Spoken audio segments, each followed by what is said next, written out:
What does identity mean to you? Artists often tackle this question in their own ways. For Mickalene Thomas, she explores many sides of her identity through the artwork Portraits of Quanikah. Here she paints self-portraits that show those sides, like fierce, playful, friendly, and more. This idea of having many parts that make us uniquely us is something these students relate to, and sometimes it can be a struggle trying to figure out what your true self is. I see a lot of distress in her face as she kind of goes through these genders. A lot of her facial expressions are angry, and some of them are very upset and sad. I think her story, all of those are very relevant to us. I think her story goes off of more like fear of not knowing yourself and trying to identify your true self, which, like, how do you do that? I don't know. I can totally relate to this because when I first wrote my art on, I was just scared to like go out. What are people gonna think of me? What are they gonna say? Like, will I get called out on it?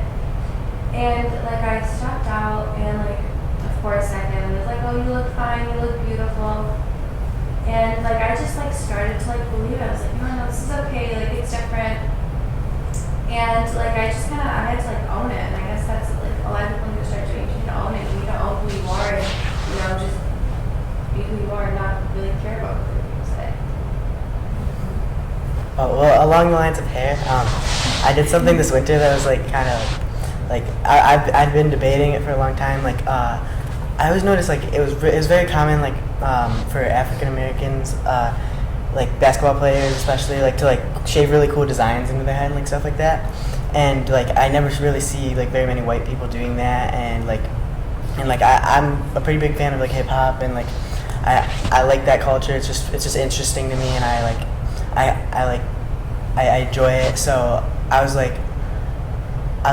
getting my hair cut, like a normal routine haircut, and I got racing stripes shaved into my head, just like on a like heat of the moment decision. I was just like, all right, I'm just gonna do it. Like and like my parents were both like they're pretty mad, like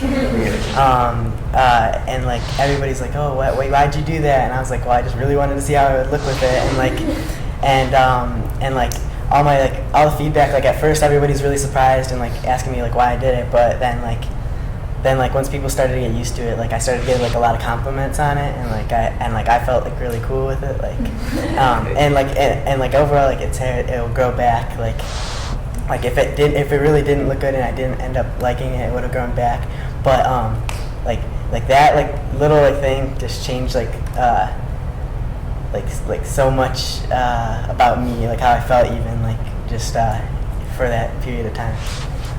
I did the same thing, but I shaved the back of my hair, and I did it because I can choose to show it and I can choose not to show it. It's kind of a thing that I got looked down upon. Why would you do that? Your hair is so perfect. And I was like, it's still the same. It's just cut. Like, people find that so. They said I like mutilated my hair, and I'm like, I cut it. And they just find that so awkward that you cut your hair, and it's like not that. They focus on something so small, so irrelevant to the person that I am. It's just interesting on how much that is magnified as a huge problem. You don't have to see yourself as society sees you. Like, you can view yourself as, like an intelligent person, and society might see you as less than that. But it all comes down to like your self-confidence and how you would like to perceive yourself. I think it's like complimenting the fact like there's something just genuinely beautiful about just being human in on its own. Like, just no matter how you do it, no matter what you do, if you're living, like there's something fantastic about you. Like, just the fact that you are alive, and no matter how you try to show it to the world, and no matter how you do it, there's just still something fantastic about you. Another artist, Nick Cave, takes a different approach. When he puts on one of his Soundsuits, he's no longer limited by how others see him. This liberates him to explore a new identity.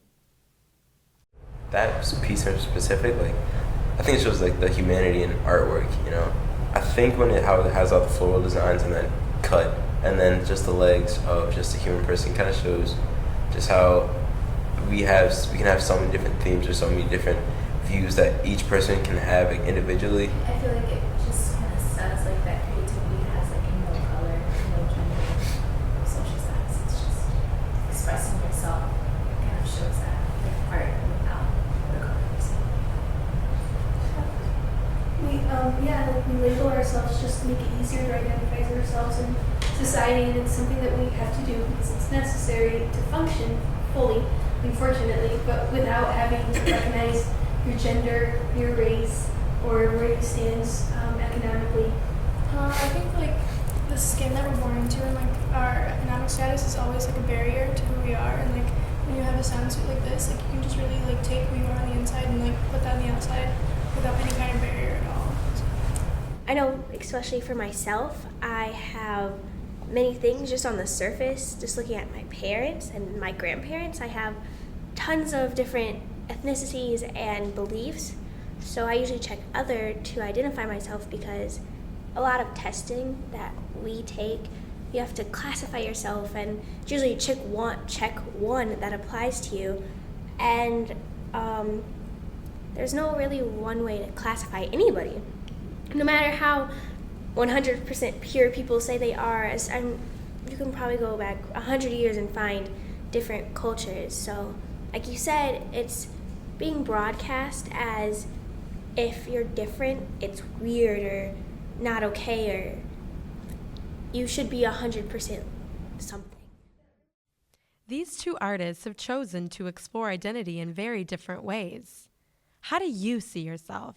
How do you want others to see you? We all have choices in how we present ourselves to the world and how we perceive others.